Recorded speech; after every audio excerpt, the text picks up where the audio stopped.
एक गांव में नमक का व्यापारी रहता था। उसके पास एक गधा था। व्यापारी रोज अपने गोदाम से दुकान तक नमक ले जाने के लिए गधे का इस्तेमाल किया करता था।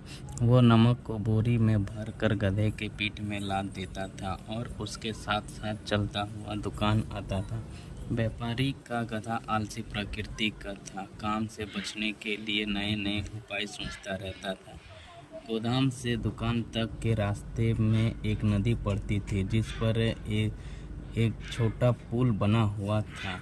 एक दिन नदी पर बने पुल पर चढ़ते समय अचानक गधे का पैर फिसला और वो नदी में जा गिरा। नदी के पानी से नमक की बोरी भीग गई।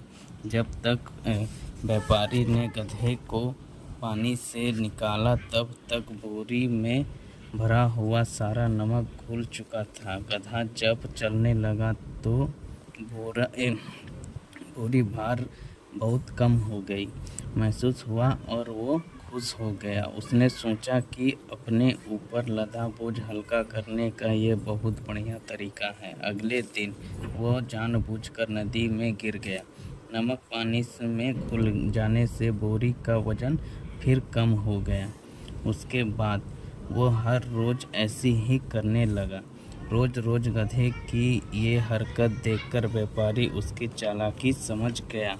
उसने गधे को सबक सिखाने का फैसला किया और अगले दिन बोरी में नमक के स्थान पर रुई भर गधे की पीठ पर लाद दिया। रुई हल्की थी। उसके बाद भी आलसी गधे ने सोचा कि क्यों ना रोज की तरह नदी के पानी में गिरकर इस वजन को और कम कर लिया जाए।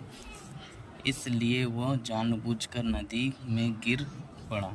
लेकिन इस बार बोरी में नमक नहीं बल्कि रुई थी। पानी में भीगकर रुई का वजन कई गुना बढ़ गया था। जब उठकर उसने चलने की कोशिश की तो भारी बोझ से उसका बुरा हाल हो गया। उस दिन के बाद से उसने कभी आलस न करने का निर्णय लिया।